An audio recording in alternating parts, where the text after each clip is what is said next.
Hello everyone, this is Devang. Welcome to part 2 of the Outlaw Joseph Scotts Shadows of Brimstone playthrough. Playing through with a solo, or at least currently a solo outlaw hero.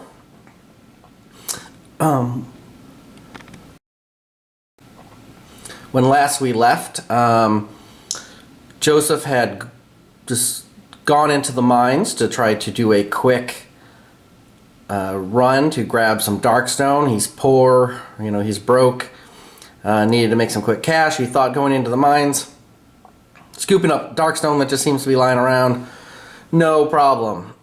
Turns out it was not the case. In fact, he came out with no darkstone.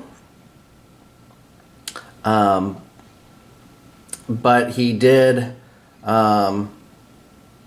manage to pick up 100 gold, or sorry, yeah, 100 gold and 465 experience points.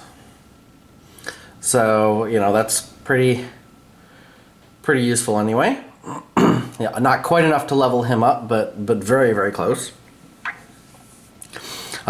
He failed the mission for a few darkstone more. So he fled the mines, and now he's on his way back, and he shall see the results of that. Before I continue on, I want to thank everybody for posting comments on Board Game Geek and on the video. Yes, there were a couple things that I missed. As I had mentioned before, I had, for some reason, I was thinking only extra large creatures pushed, and not large. So you are correct. Actually, the slashers would have pushed over. I also, hindsight, as I realized when Joseph was fighting those undead, the hungry dead, he could have just backed up. They only have a move of 2. He could have backed up, continued trying to shoot him. He wouldn't have been able to crit, but he was kind of mix and matching anyway between dual wielding and single wielding for crits. So just dual wielding. And tried to whittle them down, and he wouldn't have been taking the damage. That might have been a better strategy for him, but did not. Also, people point out I did not have a personal item, which is actually true. Actually, I had dealt one out, but I had completely forgotten about it. It didn't get mixed in with the cards. So he has a worn eye patch, +1 cunning. Once per adventure, he can recover grit up to his max grit. So that is his personal item. And so, when you fail, let's get on to the game here. This will be for the town, and I do plan on trying to post something, an update every Wednesday for you all. Wednesday my time, Pacific, and try to keep things moving here. So when you fail for a few darkstone more, you travel to a frontier town. D3 buildings there will have been destroyed by the escaping darkness. So, we need to see D3, how many buildings have been destroyed. Let's see what kind of my luck is. And my luck is a 4, so there are 2. Alright, so here's the town board. Okay, so I need to see which 2 are closed. So we'll go 1, 2, 3, 4, 5, 6. Let's see which ones are closed here. 5. So 1, 2, 3, 4, 5 is the church. Put this little red die that says the church. All right. And then let's see what the other one is. A 3. So 1, 2, 3 is the general store. Well, that's going to be unfortunate, but not too bad, I guess. So now, when you go into town, first of all, you reset all your health and wounds, and you reset to 1 grit. All right. Then, each hero rolls a d6 to see if they have a travel hazard. A 1, I do have a travel hazard. So, I need to look on the travel hazard chart over here. I'm rolling 3d6. Okay, add them together. So 11, 12. So a 12 on 3d6 is Blighted Desert. Each hero loses 1 grit. If you do not have a grit to lose, take D3 wounds, ignoring defense that carry over to the next adventure. So, I lose my 1 grit that I had here. Could have been worse. Now, when you have a start of day in the town, you have to decide. You either can stay at the campsite, which is free, but you do have to roll to see if you have a campsite event, or the hotel, which costs you $10 per day. Since I only have $100 to my name, I really need money. So I am actually going to risk the campsite. So I'm going to we'll put Joseph there. All right, and then we look at the campsite hazard chart. Campsite hazard chart. So I'm gonna roll 2d6. A 5. 5 is Stories of Terror. So it says, getting sleep in your tent is nearly impossible as the drunken prospectors tell tales of terror around the campfires nearby. Many of their stories sink into your mind, leaving you shaken to the core. Make a lore 5+ test to avoid a lasting nightmare. Okay, so my lore is a 3. Let's see what we can do with that. I did get a 5, so I succeeded. If successful, gain 10 experience points. If I failed, I would have taken D6 sanity, ignoring willpower. All right, well that's nice. So 475 experience points. So I'm actually really close to 11 because you need 500 to go up to second level. All right. So then I get to choose 1 location to go to each day. I think the first thing I want to do is go to the saloon. Because the saloon, I can get more money, potentially. So, when you go to a location, you get to read the location event, roll for a location event at that location. So I'm at the saloon, roll 2 dice, and I get a 5. And I get into a bar fight. Strength 5+ test. Alright, well I only have a strength of 2. Oh, helps that I roll in the box, but the one in the box did succeed. Okay, nothing happens if I win. If I fail, I would have taken some wounds. Alright, so then I get to use the other side. See what I can do. So there's poker, and there's craps, 2 sides of gambling. There's also saloon girls, and there's a couple things we can buy, like whiskey and things like that. So, but you can see they're all very expensive. I think the first thing I'm going to do, I've got a luck of 4. I think I'm going to do the Brimstone craps first. So it's $100. But I make a luck test, and for each 5 or better, I'm going to get $100. So if I roll 1 5, I break even. If I roll 2 5s, I'm going to be up $100. If I roll more than that, hey, even better. So I'm going to start with that.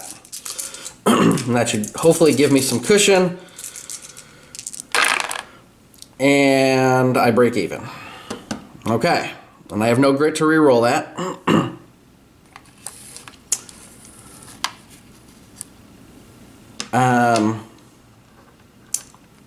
So I have $100. So let's play poker. So poker is sort of the other option is $50 cunning 5+ test, and if successful you get $50. I only have 3 dice, and I get nothing. That was not useful. So I only have $50. And for $50, I could gain 10 experience and potentially recover a grit. I can't go to the general store, but I think I'll hold on to it. So that is the end of day 1. Because that's essentially all I can do. Nothing else to buy there. So at the end of the day, you roll to see if there was a town event. Town events are generally very, very bad. So what you're going to do is you're going to roll a d6. If the number is equal to or less than the number of days you've been in town, or the number of days since the last town event, you do have a town event. So right now it's at 1.